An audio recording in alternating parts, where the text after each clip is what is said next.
Welcome to the Board of Education Candidates Forum. I'm Vicki Strella, co-president of the League of Women Voters of Montgomery County. I'd like to acknowledge the support of our co-sponsors, leading off with the Montgomery County Council of Parent-Teacher Associations, and also the following: NAACP, Montgomery County, Identity, American Association of University Women, Metro DC PFLAG, OCA, Asian Pacific American Advocates, Alpha Kappa Alpha, Theta Omega Omega Chapter, Delta Sigma Theta, Potomac Valley Alumni Chapter, Chinese American Parent Association of Montgomery County, the Progressive Asian American Network, Elevate Her, and Asian American Move. Thank you to all of you co-sponsors for providing the questions that the candidates will be asked in tonight's forum. We hope that this event helps you make your selections for the important offices of members of the Board of Education. And now I present Debbie Orsack, President of the Council of PTAs. Debbie? Hi, thank you. Welcome, everyone. I am Debbie Orsack, the president of MCCPTA, the Montgomery County Council of PTAs. And I want to remind everyone of the guidelines for this virtual forum. This is a Zoom webinar, which means that all viewers can see the participants, but will not be seeing themselves, nor be able to communicate with the candidates or hosts. We are recording the event for later viewing on YouTube. And we do have live interpretation in Spanish, Amharic, French, and Chinese. And the instructions will be shown in the chat. And we are pleased to introduce our moderator, Dr. Janelle Wong, professor in the Departments of Government and Politics and American Studies, and a core faculty member in the Asian American Studies program. Previously, she was at the University of Southern California, and she earned her PhD at Yale in political science. Welcome, Janelle. Thank you so much, Debbie. Good evening. We are excited to hold the Board of Education Candidate Forum, which will give you a good idea of the candidates, who they are, and how their experience and interests influence their response tonight. There are 4 school board races in contention this year: at large, District 1, District 3, and District 5. The candidates are: at large, Mike Erickson. Mike Erickson is not able to participate in this forum, and Karla Silvestre. District 1, Grace Rivera-Oven and Esther Wells. District 3, Scott Joftus and Julie Yang. And District 5, Valerie Cole and Brenda Wolf. Although the candidates must live in their districts, all county voters may vote for their preferred candidate in each district and at-large race. We will try to group the candidates by district so that you can see those who are competing against one another. We will be using a time clock that appears in a window that will count down the time left for a candidate to speak. They must stop at the end of their time so that everyone has an equal chance to respond. We will begin with opening statements of 1 minute. Then we will move on to the questions submitted by the co-sponsoring organizations. Finally, each candidate will end with a closing statement of 1 minute. Due to the large number of questions submitted, we will not be able to entertain questions from the audience this evening. Tonight, we will have interpreters for Spanish, Amharic, and French, and Chinese. For those of you wishing to hear the forum in one of these languages, here are the instructions. Move your cursor along the bottom of your Zoom screen. Find the world globe. Click on it and select the language you wish. The video screen will remain the same, but the audio will be in the selected language. The instructions will also be posted in the chat. Let's begin. I'm going to encourage each of the candidates to speak for 1 minute to give opening statements, and I want to remind the candidates to speak a little more slowly than usual to give our interpreters a chance to catch up with us. Our first opening statement will be from the District 5 candidates, starting with Brenda Wolf. I'm sorry that I'm on my cell phone. Good evening, everyone. My name is Brenda Wolf. I'm the current president of the Board of Education. I thought I'd start out by telling you how I came to be involved in the issue of access and opportunity. It started when I was in the 12th grade at Elizabeth Seton. I did go to public school in DC where I grew up from up to the 10th grade. And then I went to Elizabeth Seton in the 11th and 12th. When I wanted to go to college, I needed a recommendation, but I wanted to go to Smith College, a predominantly white institution. The counselor thought that as a Black girl, I should only go to a Black college and would not provide a recommendation. That was the first incident that started me to thinking. And what it taught me is that that counselor didn't see the possibilities in that little Black girl from DC.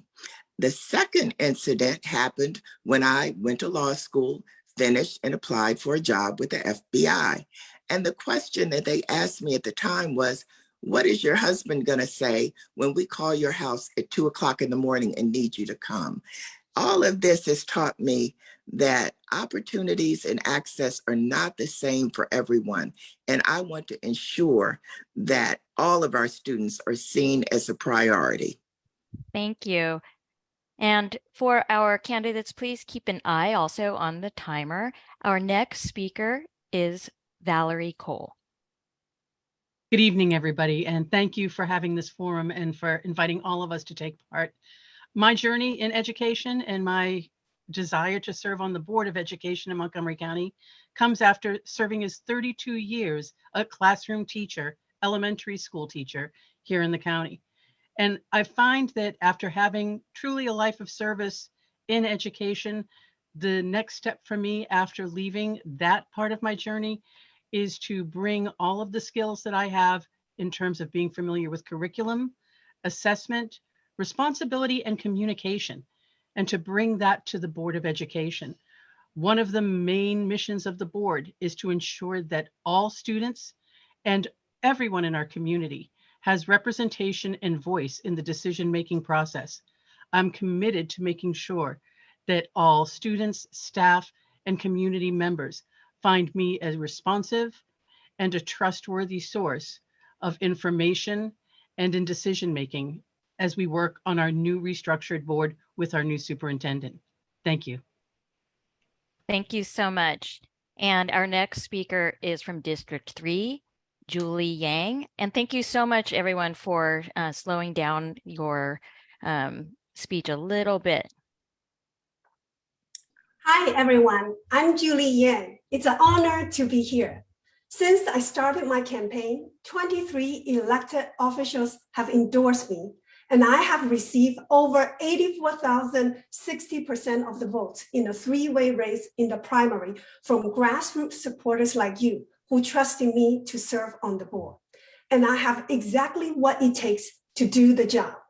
I'm a former teacher, data analyst, and college and career counselor. My experiences have brought me to work in our MCPS high poverty schools. I have been a PTA activist. Currently, I serve on the board of the Art of Montgomery County. a nonprofit that serves people with disability. And I am a collaborator with Hispanic and African American Chamber of Commerce on setting education legislative agendas. These diverse experiences will guide me to come up with policies and solutions to serve our diverse community. I look forward to sharing my community-driven plan tonight. Thank you so much. Our next speaker is from District 3, Scott Joftus. After Pat O'Neill passed away, the school board unanimously selected me to complete her term. Since then, I've been endorsed by leaders like Ike Leggett, Tom Perez, the past 3 superintendents of MCPS, the past presidents of the Women's Democratic Club, the past 2 presidents of the Montgomery County PTA and SEIU. And my political hero, Jamie Raskin, has written that we're lucky to have Scott, where he's using his expertise on behalf of our students and our schools. Why are these leaders supporting me? First, I've been dedicated to equity my entire professional life as a teacher, advocate, advisor to districts, and board member. Second, these leaders know that I understand how boards affect positive change. For the last 18 years, I've run a small business that advises superintendents and school boards. For the past 12 years, I've served as an adjunct professor at George Washington's Graduate School of Education. I'll have much more to say about how these experiences translate into being an effective school board member, but for now, let me just thank you for allowing me to join you. Thank you. And our next speaker is from District 1, Esther Wells. Hello, everyone. Again, my name is Esther Wells, and I am a certified public accountant in the state of Maryland for over 12 years. I started my career at Ernst & Young, where I worked on tax provision audits of multinational corporations. Currently, I lead the Washington Gas Light Company's state indirect tax department with a proven track record of monetizing multi-million-dollar savings opportunities for shareholders, customers, and all stakeholders.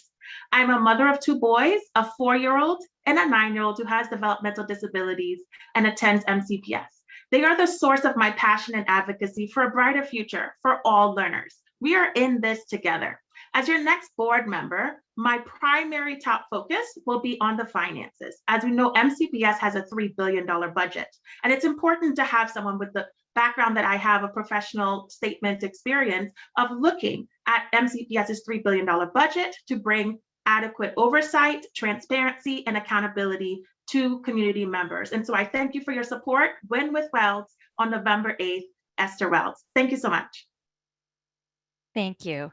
And we're going to move to our at-large candidate, Karla Silvestre. Good evening, buenas noches. I'm Karla Silvestre. I'm the current Vice President of the Board of Education. First and foremost, I am the mother of 2 girls, a 10th grader in MCPS and a graduate now at University of Maryland. I work at Montgomery College as Director of Community Engagement, and I help county residents enroll at Montgomery College either for the associate's degree or for workforce development training. I have a master's degree from the University of Pennsylvania in teaching English as a second language, and over 25 years of experience in youth development, education, workforce development, and community engagement. I bring a unique perspective to the board because I see the full spectrum of education from pre-K to graduation to post-secondary and the workforce. Thank you so much. Thank you. So let's get started. I'm going to ask the candidates a question, and you will have 30 seconds to respond to that question. We'll be rotating the order of who is going to be speaking so that everyone has a different time to respond to the questions. So I'm going to start with this question. What will be your top 3 priorities as a Board of Education member? Again, what will be your top 3 priorities as a Board of Education member? And let's start with Karla Silvestre. My top 3 priorities are, first and foremost, I want every Montgomery County high school student to have a post-graduation plan. Currently, 1/3 of our graduates every single year do not go on to any post-secondary training 12 months after graduation. That is not good for our students because they enter minimum wage jobs, and we know still that the path to the middle class is a college degree, and it's not good for our county either. Thank you. And again, next person to speak will be Esther Wells, and we'd love to hear your priorities. Yes, thank you so much. And so my top 3 priorities, as I mentioned in my opening statement, will be the finances.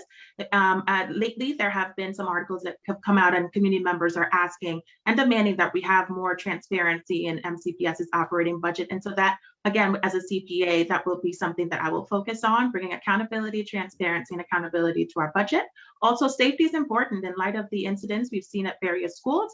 I think safety is a key issue for parents, and so I've been listening to that. And of course, special education is top of mind, and it's in my heart. Thank you. Scott Joftus. Thank you. My top priorities are to rebuild the trust that's been broken with the community since the pandemic, to address the mental health crisis that our students and staff face, and to address the significant drop in student achievement, again, due to the pandemic. Julie Yang.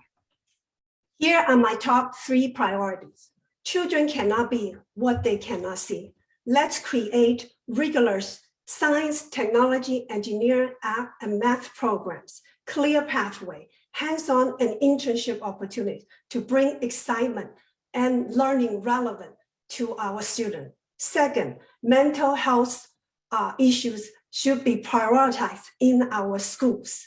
Third, we need to revamp community engagement and rebuild the connection between the school system and our communities. Thank you so much. Thank you so much, Valerie Cole. I think my top 3 priorities would be the communication piece, which we know needs to be improved, both within the internal section of MCPS, how different parts of MCPS speak to each other with the right and the left hand, knowing exactly what's supposed to happen, as well as our external communications. We need to make sure that we're taking a strong look at the racist audit and making sure that we're using that as a cornerstone for refocusing our programming to ensure success for all students. And then finally, we need to make sure that all of our employees are treated with respect and care. Thank you. Thank you. And finally, Brenda Wolf. Thank you for the question. This is very personal for me because I have a grandson in the system. So what I'm looking for is to expand programs and opportunities to every zip code in the county. As we know, they are not equal. I live over here in East County. Many of the opportunities that are available, even in the down county, are not available here. I'm also looking at diversity of teachers. That's been a big issue for me, but also the retention of teachers. Learning, that impacts, in my mind, learning loss. And I'm also very focused on the mental health of our students and creating a sort of comprehensive system to address that. Thank you. Thank you. Our next question has to do with oversight and accountability. What do you see as the Board of Education's role in providing oversight and accountability to the system? What do you see as the Board of Education's role in providing oversight and accountability to the system? And we'll start with Valerie Cole. The mission of the board is to direct policy and budget decision-making, and then to communicate with the superintendent how the district is supposed to work within its budget and within its expectations. And I see with the board, you've got to be more proactive instead of being reactive to so many situations that come up. The other incredibly important piece is that fiscal responsibility, making sure all of our budget decisions are going to ensure that our students have all of the supports they need. That dollars should be going to student need first. Brenda Wolf. Okay, you know that the board has one employee, the superintendent, and that the superintendent is accountable to us. What Can you repeat the question? Because I was writing it down. Absolutely, I sure, thought going the other way first. sure. What do you see as the Board of Education's role in providing oversight and accountability to the system? Thank you for repeating that. That is their role. Their role is to ensure that the dollars that we spend are impacting teaching and learning. The accountability we are doing through the strategic plan. We have been more reactive in the last 2 years dealing with crisis situations. And I think that we have to get back to being forward thinking and getting ahead of situations instead of behind them, trying to fix them. Thank you. And the next speaker is Scott Joftus. This is an area that I think I bring a unique perspective and expertise in. I get asked to support districts across the country in helping set accountability systems. From the board's perspective, it's a long answer, but basically what I'll say here is that we need to make sure that we're not just collecting outcome data, but that we are defining key aspects of implementation of key initiatives, and that we're tracking progress and fostering a continuous improvement process. Julie Yang. Thank you. With MCPS being half of the county budget, we must be good steward of the money. There is certainly the criticism of the board for rubber stamping the budget and just buying the beautiful presentation from the staff. I propose that board has an independent researcher or financial analyst of its own. The person will work with MCPS for data, but it's the employee of the board. This way, the board can form independent opinion to better overseeing the system. Thank you so much. Thank you. And I'd like to welcome Grace Rivera-Oven to this forum. I'm going to repeat the question for Grace Rivera-Oven. What do you see as the Board of Education's role in providing oversight and accountability to the system? We have 30 seconds. Okay, thank you. Well, I actually like to concur with Julie's answer as well. I think that the fact that we have such a great responsibility with spending almost $3 billion in education of our children is so important. But I also think there needs to be a very clear check and balance in clarity and transparency when it comes to where those funds are going. So I would like us to be a little bit more proactive than reactive and to ensure that the funding that is going to certain programs are actually working the way that they should be. So I would also like to see that. Thanks. Thank you. And the next District 1 candidate, Esther Wells.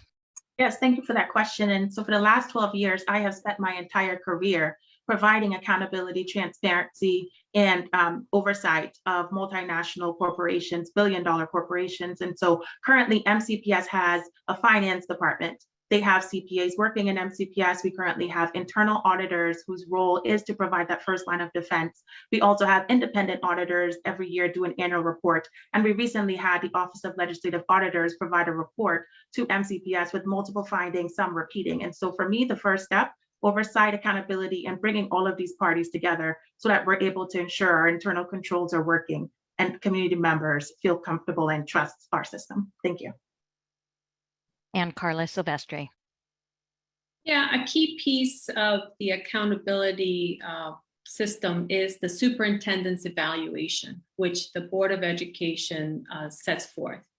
And so that's where the board says, these are the priorities of the board. This is what the superintendent is going to be evaluated on.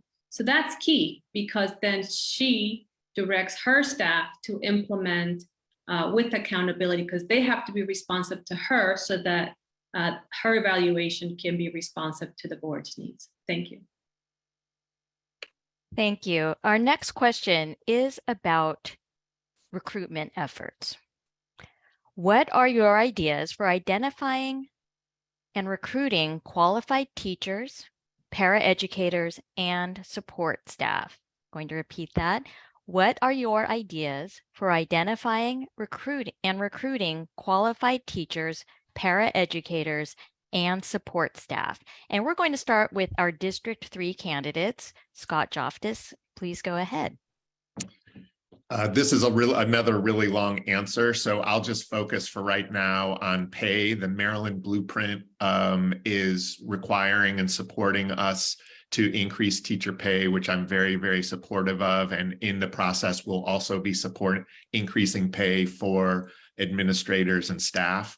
I also believe that we should be differentiating pay for teachers of special education and paras of professional education, because those are the positions most difficult to recruit, and it requires a lot more work and a lot of skill as well. Julie Yang. Thank you. Business as usual is not going to resolve the issue. Our system has been criticized for being top-heavy at times. We can take a look at the distribution of certified professionals in the system. Let's make sure classroom needs are prioritized. Now, I'm data-informed and value transparency. On the front end, when we hire teachers, we go through multiple interviews and vet their resumes. When staff leave, let's do the same. Have exit interviews, be transparent with the finding, and come up with strategies to improve retention. Thank you. Again, the question is, what are your ideas for identifying and recruiting qualified teachers, paraeducators, and support staff? We're going to turn next to Karla Silvestre at large. Thank you. I have been advocating for a Grow Your Own program, a robust Grow Your Own program that recruits our own MCPS graduates to go into the field of education and come back and teach in MCPS. We launched a pilot this year with 15 students, and I hope to grow that to great numbers. I also believe in helping our foreign trained educators to become certified in the state of Maryland. And I also support alternative certifications. MCPS has been granted permission by the state to do some of that recently. And next is Grace Rivera-Oven. Again, the question is about identifying and recruiting qualified teachers and other professionals. I think it's very important that we retain some of the teachers that we already have. So for me, this is a twofold question, is not only recruiting, but also retention of teachers like in special ed and so on, and giving them the same differential that we're giving to new recruits.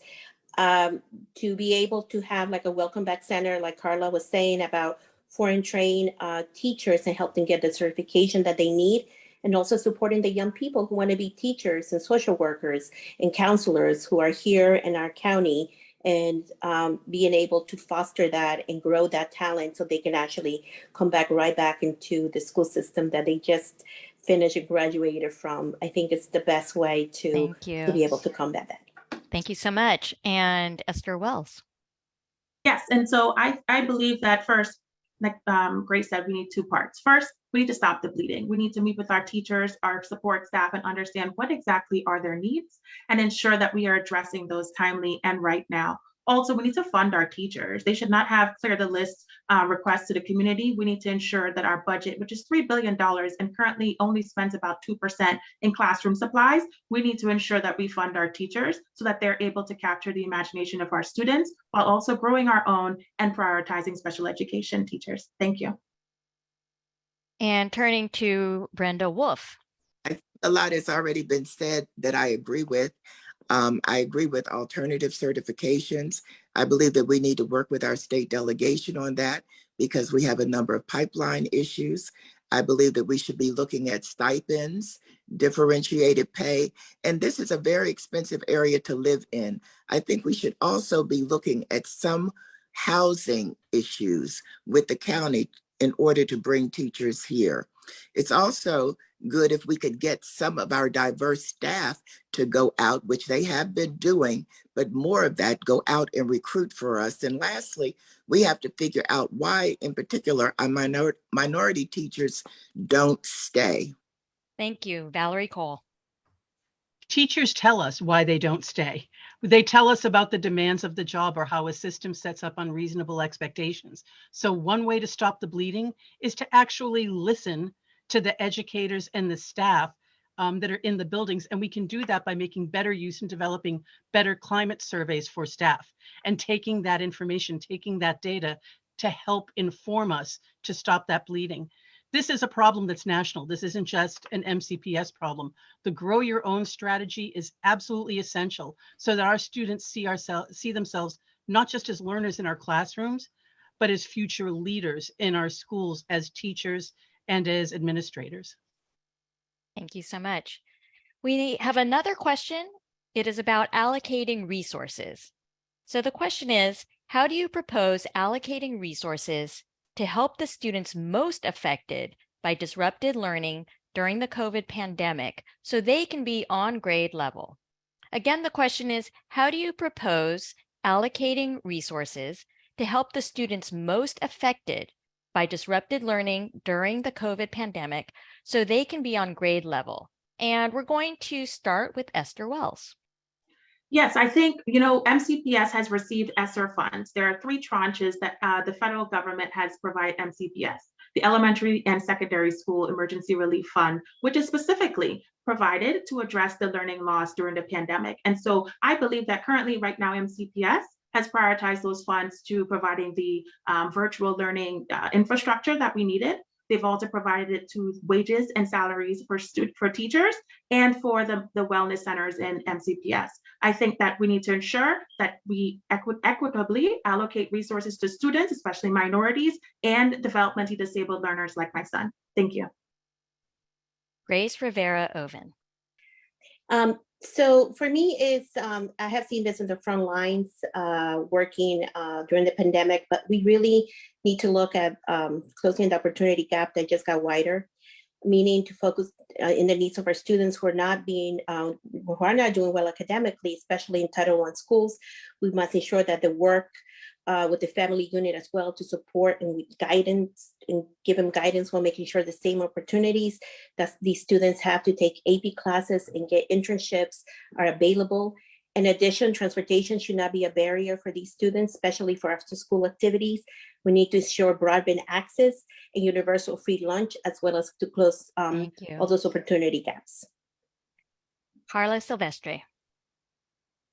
Yeah, we, as has been mentioned, it's a large budget and the resources are going to tutoring intervention. Summer school is now free, supports in the classroom, attendance, because if they're not in school, they're not gonna get the support that they need. But the critical thing is it working?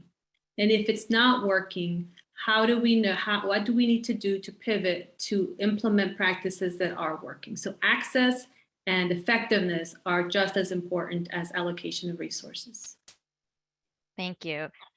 So again, the question is, how do you propose allocating resources to help the students most affected by disrupted learning during COVID so that they can be on grade level? Our next speaker is Brenda Wolf. You know that this discussion always comes up. There's a difference between equity and equality. You've seen the picture with the 3 little boys standing on the thing, standing on the boxes, and they're different boxes based on different needs. I think we have to assess the needs at each and every school, particularly our Title I schools, our high farm schools. We need to provide tutoring, which we've been doing under the CARES Act. We will receive money from the blueprint to intervene for 4-year-olds going to pre-K. We need to work on our community school program and increase that. That will provide wraparound services and supports that are needed in order for these children to succeed. The wellness center. Thank you. Sorry. All right. And our next speaker is Valerie Cole. Educational load is a difficult piece for every school. And when you have schools and courses that do not necessarily allow instructional personalization, then it's difficult to meet the needs of students where they are. There needs to be more of a sense of finding the child that's in front of you and meeting that specific need. And that comes by making sure we have curriculum and time to build those relationships with students to find out exactly what their needs are and meet them where their needs are.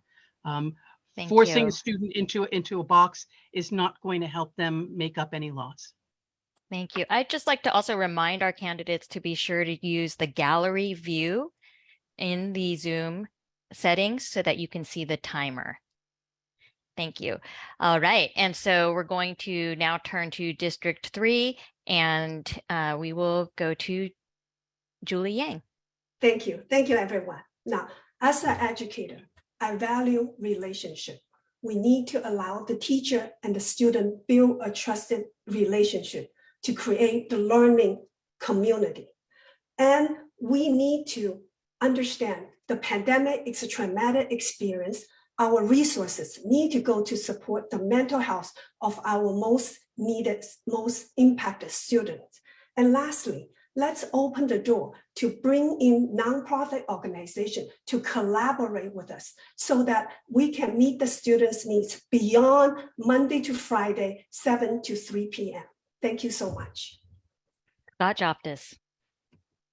Yeah, another complex question with a lot of potential answers. I'll focus on two. I think two of the most important things that we can do are both being driven by the Maryland Blueprint. First is expansion of community schools, which brings in wraparound supports in our Title I schools and other schools in the future for students and families.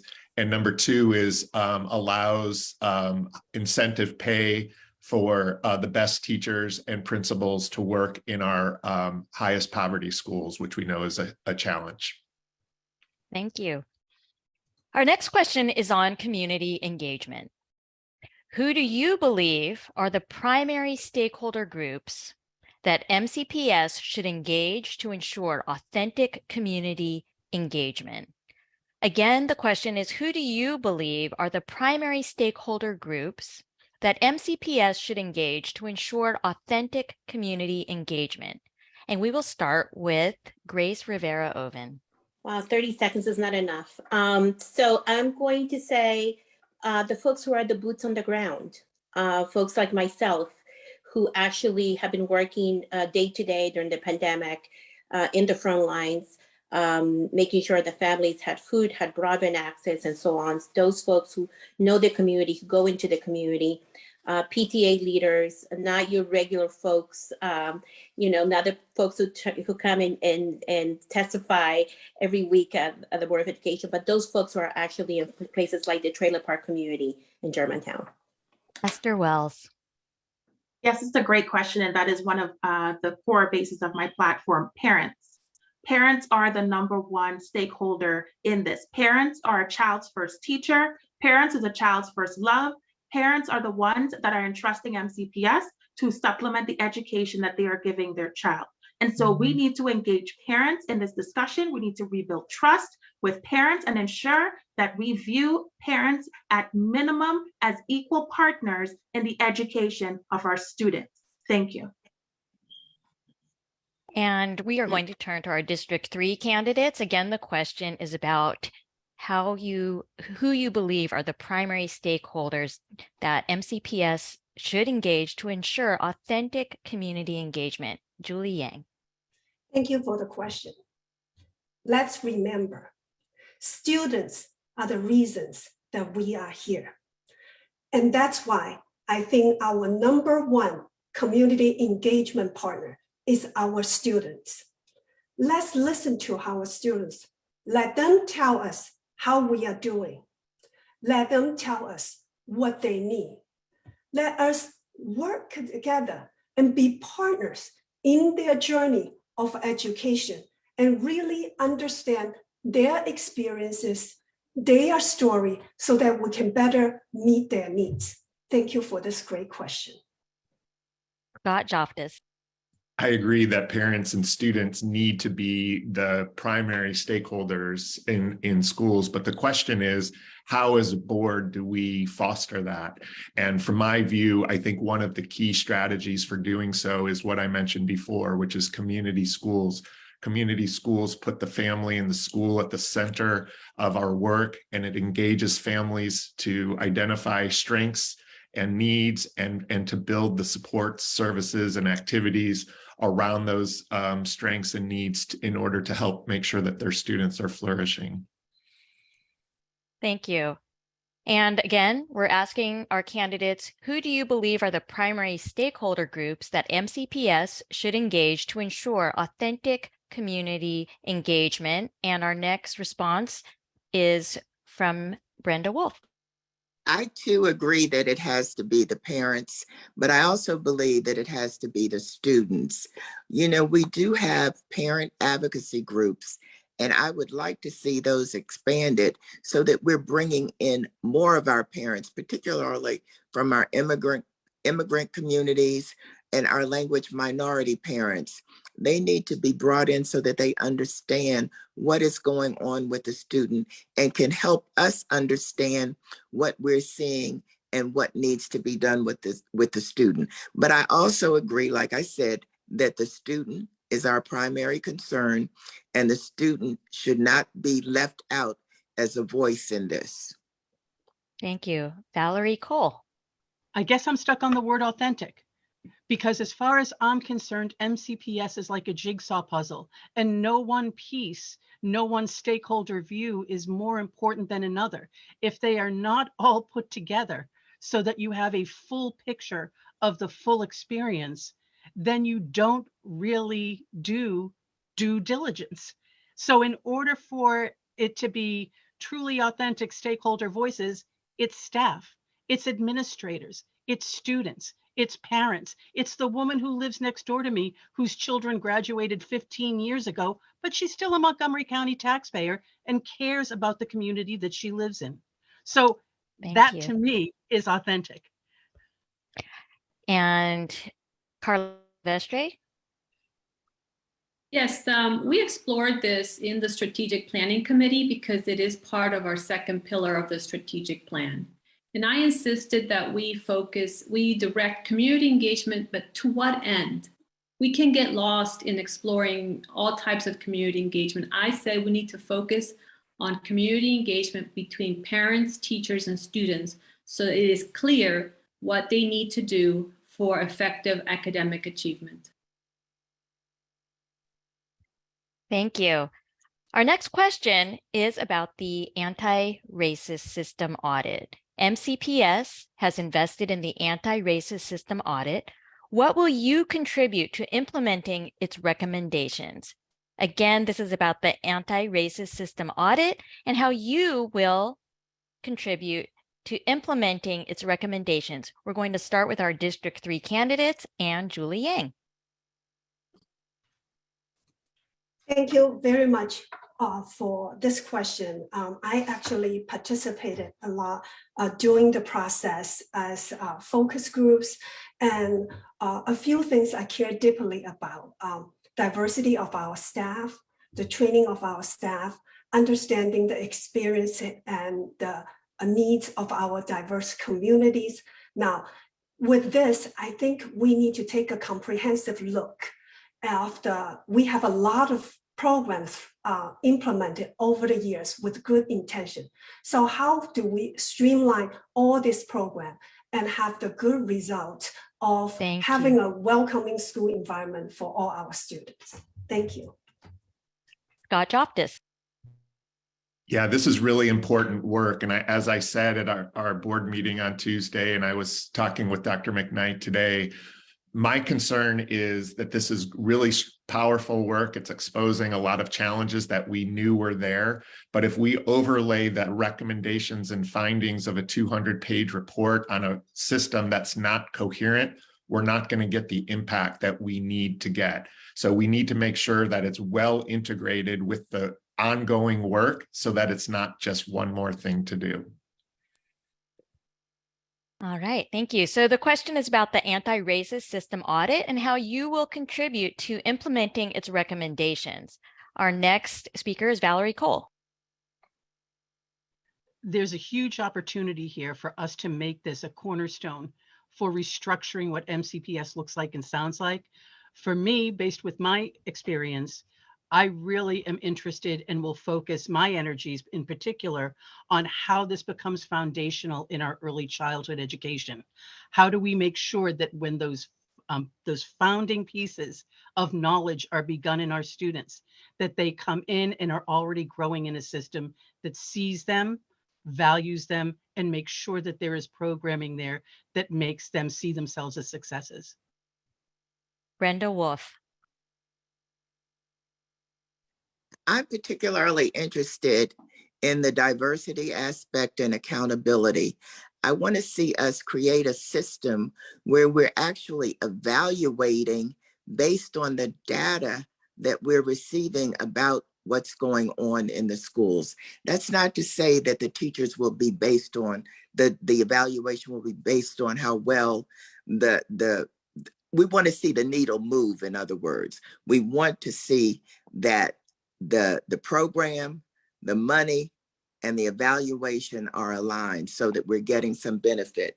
But like I said, I'm particularly focused on diversity of teaching staff and cultural competency. Thank you. And I just wanted to do a check-in with the French interpreter that I think the sound may need to be turned up a little bit there. I'm going to repeat the question for Karla Silvestre, our next speaker, which is that MCPS invested in the anti-racist system audit, and how would you contribute to implementing its recommendations? Yes, I'm going to insist that we focus on a few things and do them well and integrate them into Dr. McKnight's plan for improvement overall. I am also going to insist on accountability and checkpoints along the way so that we can communicate with the public what we think we have improved and hear from them if they are also feeling the improvements. Thank you so much. And the next response is from Esther Wells. Yes, I agree. Accountability is extremely important. As your next board member, I will ensure that there is a standing agenda item at every board meeting where MCPS will provide us, the community, with an update on the progress that they're making and ensure that the progress is using the SMART acronym, which stands for specific, measurable, achievable, relevant, and time-bound. This is also something that I am very interested in because I have a special needs Black son, and based on the audit, they are the most vulnerable and impacted population of students. And this is personal. This is very important to me. Thank you. Grace Rivera-Oven. This is probably going to be some of the most important work that this board is going to do. It's no secret that we have some disparities and we have some issues with equity when it comes to education in our system. So I'm looking forward to making sure that we engage the right stakeholders, making sure that we take into account LGBTQ community, special ed community, language, learners from other languages. That is so important. No parent should feel left out, and no child should be left out from our school system. Thank you. Our next question is, what have you done in your career to promote equity and educational justice? Let's start with Brenda Wolf. My entire career has been based on equity and educational justice. As you know, I served as the chief attorney in the Boston office for civil rights, doing discrimination complaints in schools that received federal funds. I left there and went to Philadelphia as the deputy and the director, which oversees the state of Maryland. I had the opportunity to look at the disproportionate representation of Black students in special education, thought we had solved that problem, come up to 2012 and see that it is still ongoing. I also have worked with the At-Risk Institute at the U.S. Department of Education and the Policy Institute. Thank you. Valerie Cole. You can't be in a classroom every day with students and not have that be at the core of your instructional program. And so that's something I lived every day as I taught in schools down county, in Wheaton, and on the east part of the county. This is very real to me. This is my experience. It's my passion. And I think one of the other things that influences this is making sure that when we're talking about equity and when we're talking about having fair programming, that we're getting that educator voice in there, as well as all of our supporting services, because building that community to support students is crucial. And I've done that. Thank you. Karla Silvestre. I began my career as a volunteer teaching English to migrant workers outside of Tallahassee, Florida. I've done youth development in North Philadelphia, and in Montgomery County, I currently work with our residents all over Montgomery County to better their lives by getting additional education, either through workforce training or a degree. So this has been my life's passion, my joy, and I'm committed to continuing that work on the Board of Education. And Grace Rivera-Oven. My work goes back to my years in college. I created an after-school program for kids at risk. I created a program for kids who were gang involved. I have worked so much with advocacy with victims of domestic violence. And my whole time, I have advocacy and empowering others, including today when I was helping a mom whose child was badly beaten at one of our middle schools, helping her to navigate the system to be able to get the support and care that they need. So I've been an advocate all my life, and I will continue that when I'm on the board. Esther Wells. Yes, as a Black immigrant mother of a special needs child, all of my lived experiences have been impacted by this initiative. I think it's important that, and that's also why I've decided to run for Board of Education. I would like to use my transferable skills with having professional financial statement experience to be on the board and elevate the voices of our most vulnerable populations, because I've lived that. I've lived in poverty. I understand what it's like to go hungry. And so I really want to ensure that my story is harnessed, and we're able to be that role model for students still living in those conditions. Scott Joftus. For the last 18 years, I've managed 4-Point Education Partners, which works with school systems across the country. And one of our key areas is conducting equity reviews and providing training related to diversity, equity, and inclusion. Right now, I'm finishing up an equity review for Norfolk Public Schools that's very similar to the anti-racism audit that we conducted in MCPS. And I've been committed to addressing these issues for my entire professional career. Julie Yang. Hi, I was the college and career counselor at Magruder High School, a high poverty majority minority school. I put in initiative to remove barrier, and which result in double-digit increase in college application and acceptance and better career outcome. I was a cultural proficiency trainer for MCPS staff, and I also established Village Initiative to connect the special education community with MCPS school system. So my long track record is always removing barriers, connect communities for opportunities within MCPS. Thank you. Our next question has to do with the engagement of immigrant parents and families. What would you do to improve engagement of immigrant parents and caregivers to improve equity? Karla Silvestre.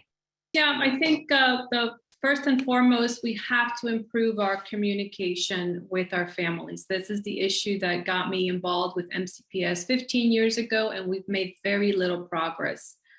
Parents want to be able to communicate with their teachers and their school personnel, and when they can't do that, they can't effectively be equal partners in our schools. So we have to look at the technology that exists. Teachers have innovated and are using things that are working. The system needs to look into that and make recommendations system-wide. That's a good place to start. Grace Rivera-Oven. Sorry, can you repeat the question again? Sure. The question is, what would you do to improve engagement of immigrant parents and caregivers to improve equity? Okay, I love this question so much. That's why I want you to repeat it. 30 seconds is no justice to it. I would improve definitely our communication system. I would like to establish a welcome center for these families and students to ensure that we actually do not lose them along the lines, to ensure that they have the right wraparound services. I would have different phone lines and some of our top languages, and ensure that our teachers represent the children that they're teaching in our schools. Esther Wells. Yes, as a immigrant child of immigrant parents that have third grade education, I lived this while going through MCPS school system. And so I think it's critically important that one, we revise the Board of Education handbook to have board meetings start at the convenience of parents and students, not in the middle of the day. We also need to rebuild trust with our immigrant families. We need to have more community engagement, and we need to go to the community. We cannot ask the community to come into the boardroom. We need to go to parents where they are in the community, ensure we are accessible to them, and in the middle of the grocery store aisle, they can communicate to us what keeps them up at night. Thank you. Scott Joftus. So we do actually have a welcome center, which is just being expanded now. And I think that's a really, really good place to start. Immigrants are our fastest growing population in Montgomery County, and they are coming to us from all over the world, South America, and now Ukraine and Afghanistan as well. So they represent a very, very diverse population with a very, very diverse set of needs. And I think the Welcome Center, among some of the key communication strategies, are a really good place to start. Julie Yang. Thank you. Now, we need strong collaboration. I have been a PTA activist. Together with other PTA leaders, we successfully brought ESOL programs to Churchill High School. I'm the founder and the co-chair of an Asian Pacific American Student Achievement Action Group that brought a group of immigrant parents that were not previously engaged with the school system to be engaged. We need stronger partnership. Translation alone will not do the job for our immigrant communities. I really appreciate the question. Valerie Cole. I'm going to go back to that puzzle piece, because what everybody has said really are all of the different pieces that need to be together. But I do, with Julie, translation in real time, like you're doing tonight, is crucial if we're having open meetings and we're expecting people to be able to join us. Having a body in the room, but not having them have access to the information in real time is something that we're at fault for, and we need to improve that. We also need to make sure that we're taking board meetings out of central office and into the communities. And one of the last pieces is we need to make sure that we are streamlining the ability for parents to access all of our forms. And the question goes to Brenda Wolf. What would you do to improve engagement of immigrant parents and caregivers to improve equity? Thank you for the question. I do understand we do have a welcome center, and that's one thing, but I think we have to reach the parents where they are. I'm a firm believer in going out into the community. During the summer, we went out and we used what we call navigators. We went door to door. In fact, we did that the entire time during the pandemic to be sure people had meals, to talk to them about vaccinations, and that seemed to work really well. But we also have to communicate in simple text. I mean, you have to have the acronym handbook to understand oftentimes what MCPS is talking about. So going out into the community, using Navigator, the Welcome Center, and reaching parents where they are. All right, our next question is about boundary changes. What do you think the priority metrics should be in making any boundary changes in the MCPS system? Again, the question is, what do you think the priority metrics should be in making any boundary changes in the MCPS system? And we'll start with Valerie Cole. Thanks. One of the things that we need to do is we need to tie this together with the anti-racist audit, because that's going to help inform us in making sure that our boundary changes aren't just based on numbers with over and underutilized sites and just looking for a numbers balance. We also need to be sure we're looking at the educational load that schools at a glance can give us for our students that are in specialized programming, so that we're not overloading one set of schools with student needs, especially if we're having difficulty staffing and keeping those positions full. Brenda Wolf.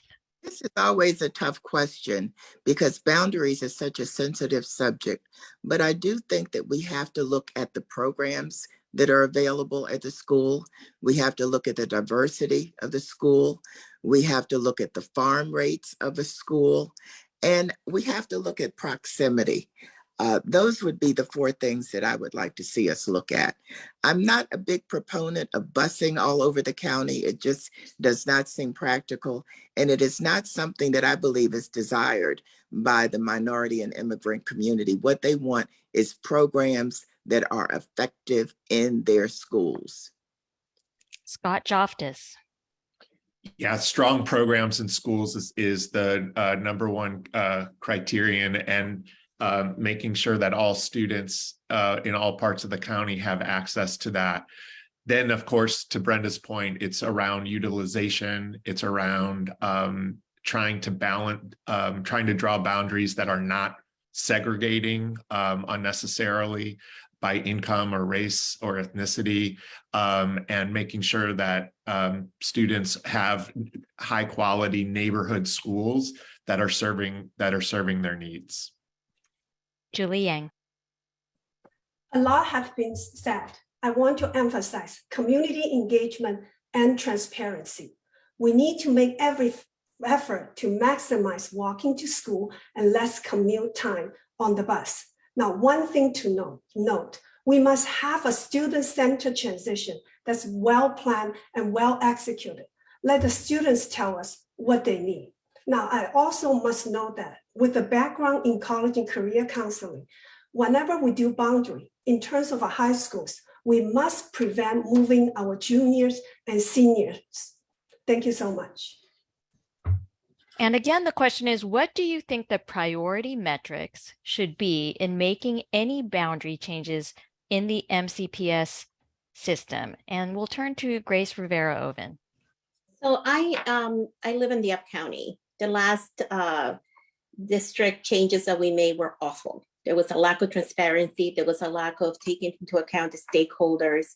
It was just not in the best interest and well-being of the young people that we're trying to teach. And we put children in schools where the schools were not prepared to be able to give the support that some of these young people needed. And that definitely should not be the result. So I'm all for transparency, looking at the anti-racism audit and making sure that we have the educational capacity and the resources that are needed in order to support those students. Thank you. Esther Wells. Yes, I think it's important to involve the community members early and often. It's also important to have timely audits and review of the changing population of students. With my special education son, he was in the PEP program in MCPS, and he was bused for about an hour each way. And because of that long distance, he fell asleep when he was woken up at the school. He was startled, he was disoriented, he sometimes soiled himself, and it created a huge issue for me as a parent, a lot of concerns. And so I agree with Brenda that I do not believe that busing students across the county is in best interest of our students. Thank you. And Karla Silvestre. Yeah, policy dictates the factors that are considered in drawing boundaries, and those are especially diversity, proximity to the school, utilization in terms of how full it will be once it opens, and stability so that it's not changing all the time. We have boundaries being drawn as we speak. Clarksburg Elementary boundary is going to come out soon. Woodward High School is next. Crown High School is next. So this happens all the time, and it's dictated by policy. But yes, we need better communication so families understand what's going on. Thank you. We have time for probably 2 more questions. The first is, what are your thoughts on policing in our public schools? And we'll start with Esther Wells. What are your thoughts on policing in public schools? Yes, so thanks for that question. I believe that policing in our schools is an important partner in ensuring that we are able to eliminate any imminent crisis from happening and any fatal crisis from happening. I believe that police officers or CEOs should not be engaged with disciplining our children, but I do believe that it's important that we partner with the police to ensure that our children remain safe and secure while they get the education that they need. And so I would work with principals, they are the captains of their ship, to allow us to help us understand what they need for our students to be successful. Thank you. And I'll turn the same question to Grace Rivera-Oven. Listen, the safety of our students and our staff should be a high priority for all of us. As someone who has worked in the state's attorney's office for many years and ran an after-school program, I understand where parents and the majority of teachers and administrators are coming from. However, having SROs in our schools is not the magic answer to all the issues of safety. We saw the OLL reports about the high representation, especially of our Black students when this was happening. So we need all their alternatives as well. And I'm willing to look at those. Karla Silvestre.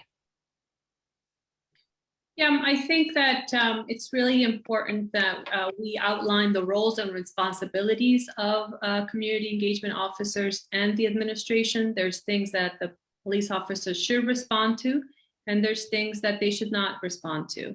And all this needs to take place with serious training. The year that we did not have CEOs in schools, we still had disproportionality of arrests of our Black and brown students. So that tells me that even without police in schools, we have an underlying problem that we have to address. And the question goes to Brenda Wolf. You know, safety has to be our highest priority. And as a result of what went on at Magruder, we found out that many of our students, our families, they were not feeling safe. So we reinstituted the community engagement program. I think that they have to be a part of a comprehensive system of support, but that support has to include mental health, wellness, and preventative services. So I do support it right now, but I do also, as a Black woman, understand, and the mother of a Black son and the grandmother of a Black son, the concerns that have been raised by the African American and Latino communities around policing. We have to look at it. All right. And the question then goes to Valerie Cole. When we're saying policing, what we're really talking about is safety and security of students. We have MCPS school staff in charge of security. We need to do a better job of providing them training and tools as they walk their buildings every day, building relationships with students so that they are part of that wellness outreach, that mental health outreach. Having relationships with students can help us find out problems and keep them from growing into something that cannot be handled. We also need to do a stronger assessment of our actual school facilities safety program. Julie Yang. It takes all of us to ensure student safety.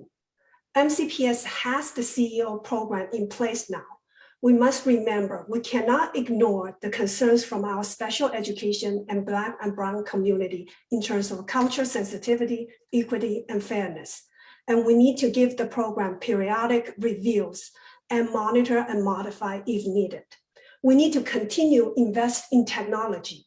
Our cameras, intercoms, visitors monitor system need to function to ensure our students' safety. And Scott Joftus. Thank you. A comprehensive safety program needs to include school culture, security, and mental health services. And I think we've invested significantly in all these areas. There's a lot more work that can and needs to be done. But to me, the issue right now that we've been hearing from Magruder and then more recently from Bethesda Chevy Chase is that we need to get better about our crisis communication so that parents and students and staff know what's happening as much as possible in real time. We have many, many questions on our list, but we only have time for one more. And so I'm going to ask you, as a member of the Board of Education, how would you ensure that LGBTQ plus students' rights are protected? Again, this is about how you, as a member of the Board of Education, can ensure that LGBTQ plus students' rights are protected. And the question goes to Brenda Wolf. I have a number of policies and procedures that protect LGBTQ rights. But what's more important is that the leaders reinforce values and respect to me for all of our students. And I think that we have to continuously monitor that and look at what is going on, look at the bullying forms, look at everything in our system to ensure that our students are feeling safe and secure. Valerie Cole. I definitely agree with Brenda in that we have policies in place and we need to make sure that everybody, all staff, all visitors to our school, everybody in our community has to understand what those policies are, accept them and honor them, because it's all about making sure that our students know that when they come to school with whatever they're bringing to school, we accept them, we care for them, and we want to make sure that they understand that they always have a safe place and safe people to talk to if there's ever a need. This is about keeping everybody healthy and whole. Karla Silvestre. I think that this needs to be addressed, starts with leadership messages. The leadership of MCPS needs to communicate with the entire system the importance of protecting the rights of LGBT students. We have to continuously train and support our teachers and administrators and all staff in the building so that they understand how to support our students effectively. And we must address problems when they come up and not let them fester and become bigger problems. Thank you. Julie Yang. I have some sobering statistics here. Suicide is the second leading cause of death among young people aged 10 to 24. LGBTQ youth are more than 4 times as likely to attempt suicide than their peers. LGBTQ youth are not inherently prone to suicide risks, but rather place a higher risk because of their experience in society. So as a school system, we really need to look at the mental health piece, the acceptance piece, the reflection of their experience piece, their voice piece. My room was a safe place for students, and I have supported many students. All of our rooms need to be a safe place for our students. Scott Joftus. I agree with mostly what everyone has said about leadership and counteracting bullying and being positive with our messaging. But I also think there's a couple of additional policies that we can consider. One is around gender neutral bathrooms, which is happening with all new facilities. And I think that's a really important message to be sending to our youth and our staff. And there's others, but I'm running out of time here. Esther Wells. Yes, and so I believe that all students, including our LGBTQ students, should feel safe, secure, and welcome at all times to be available to learn and receive the education that MCPS has committed to providing our community and our students. I believe that as you know, a prior student of MCPS, I was bullied. I received discrimination. I was harassed for various of my identities. And so I have a no tolerance policy when it comes to discrimination and bullying. And I will stand with any student, any teacher or staff, any stakeholder that may feel that way while in MCPS. Thank you. And finally, Grace Rivera-Oven. You know, there's some folks even in this room who might not feel that LGBTQ students should not have the same rights as normal students. But our job as educators is to educate without ignorance while protecting and uplifting students in a non-discriminatory way. So we cannot allow the infiltration of these views and practices that take away the rights of students who identify as LGBTQ. I am accurately aware of the damage that this has, and you have heard the high number of folks who consider suicide from this group, and that has absolutely no part in our system. All right, so we are coming to the end here, and I'd like to invite closing statements from our candidates. We're going in the opposite order as we began. So we'll start with Karla Silvestre. Thank you. So I want to emphasize my priorities once again. I want to post a high school plan for every student. I want to focus on staff recruitment and retention because without our staff, we cannot operate our school system. And I want to see what's working with all the mental health initiatives that we have implemented this year. So why should you vote for me? I feel that I have a strong track record of implementing communication, transparency, and accountability while on the school board.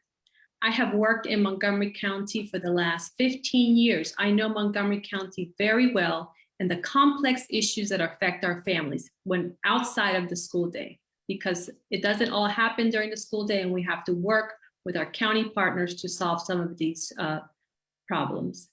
And finally, as a former student on free and reduced meals, a former undocumented student, and a former English language learner, I understand how the high quality education transformed my life, and I want that for every single student in MCPS. Grace Rivera-Oven. Thank you so much. I'm sorry I didn't get to give you my introduction, so you already know who I am, but I am a product of Montgomery County Public Schools. I am a formal ESO student. I am a long resident of Montgomery County. And as the first one to go to college in my family, I can tell you that that's exactly what I want for every student, to have the opportunity to be able to do that. So we are represented of 156 countries in our school system. We speak 115 languages, and we need to own that. And we need to make sure that those folks, those parents, those students have a voice at the table. I have been advocating for over 30 years in many issues, including education and making sure that we have access and we have equity. So I want to make sure that we focus on those things. The closure of the opportunity gap, expansion of mental health, school safety, and of course, ending lunch debt. Food insecurity, as many of you know, is close to my heart. So I hope I can have your vote. Thank you. Next, Esther Wells. Yes, thank you everyone for joining this conversation this evening. Again, check out my website, voteforesther.com. There you can hear more about my platform. My family, we migrated to the United States in 1995 in search of the American dream. And I am so grateful to my immigrant parents for the sacrifice they have made and continue to make to ensure that I had access to a quality education, and that is MCPS. And so I am here as a lifelong community member, as a special education mom, as a parent of 2 children who are in MCPS. I am in this fight with you. I am in this with you. And so all of the policies and all of the recommendations will be through the lens of current parent of elementary school kids who currently do not have a voice on the board, of special education parents who currently don't have a voice on the board. And so I believe a lot of my identities are truly valuable to be on the board. Of course, I am a certified public accountant, and that is a transferable skill that is needed on the board to bring transparency, accountability to the board, and to ensure the success of our superintendent. So thank you for your vote on November 8th for Esther Wells. All right, and I'll just remind our speakers we have a little bit more time, so you can slow down a bit for our interpreters. Our next speaker is Scott Joftus. Thank you, everyone, for coming. There's a reason that the board selected me unanimously to fill the term of Pat O'Neill. There's a reason that superintendents and school boards from across the country seek my counsel. There's a reason that when I finished my dissertation at George Washington University, I was immediately asked to join the faculty as adjunct professor for education leadership and program evaluation. I bring actual expertise on system level change. And while it's important that I am also an MCPS parent, I've been a teacher, the distinction about being an effective board member, having system level experience that's used to advising school boards and superintendents and getting real results at the system level can't be underestimated. It's a rare thing for school boards to have somebody with actual expertise on system performance and performance management and equity, and I bring those things. Thanks very much. Julie Yang. Thank you, everyone, for attending tonight. My grassroots campaign have met the MCPS community where they are, from Poolsville to Silver Spring, from Potomac to Purtonsville. I believe how you campaign is how you govern. We need leadership that listens and hear what you have to say. This is exactly the type of leadership I will bring to the board. My focus is Montgomery County. I want to devote full time to the service of the board. I'm proud of the support of the teachers, the elected officials, and the 84,000 voters. I'm even prouder of the testimonials that my students, colleagues, and community members have given me. Please check out my website at julieyang.org. Now, for the next 4 years, let's make sure students have what they need to succeed, community engagement happens for decision-making, and youth mental health issues are prioritized. Vote Julie Yang on November 8th. Thank you so much. Valerie Cole. I too want to just echo thanking everybody for participating tonight. I think not just from the participation of you as an audience and those of your sponsoring organizations and the people who provided questions, but for all of the other candidates. One of the things we are truly blessed with in a lot of ways here in Montgomery County is an abundance of riches when it comes to people who care, who bring their passion and who bring their experiences in a variety of ways to help make sure that our school system, as big as it is not too big to fail, but is always held to be accountable and is always held to be able to adapt and move forward. One of the things that I want to assure you I will do in my service to the board, just as I served all of my families and my students and continue to want to serve this community, is that ability to work together, to bring various voices to the table and to listen with care and develop processes so that everyone understands the success we seek for our students is something that's a very achievable goal if we're working together. Thank you. And our final closing statement comes from Brenda Wolf. I would like to also thank everyone that came and participated tonight. As I said to you before, this is personal for me. I have a daughter that teaches in MCPS and a grandson in elementary school. I bring passion and experience to the board. It is that passion and experience that has enabled me to build consensus on the board, working with all the perspectives to improve our school system. I have served as the vice president, and I have served 2 years as the president. I have led us through COVID. Whether or not you agree with everything we've done, I was the one that was leading the charge. And I also want to point out that I'm also a first generation college student. So I understand the transformational power of education. And I want to deliver the possibilities. I want you to see the possibilities in all of our students, because that's how my career started. They didn't see the possibilities in me, but yet you could see how education transformed my life. So I could sit here and tell you about the endorsements I have, but all I'm asking is that you endorse me. So please, if you can, on November the 8th, go out and vote for Brenda Wolf to be reelected to the Board of Education. Thank you. Thank you. This brings us to the end of our forum. I want to thank the League of Women Voters for organizing this forum, our co-sponsors, our candidates, you in the audience, and our tenacious interpreters who were following some very fast speech tonight. So this is the end of the forum. Don't forget to vote. Vote by mail or vote early or vote on Election Day, November 8th. Thank you so much, everyone. Good night.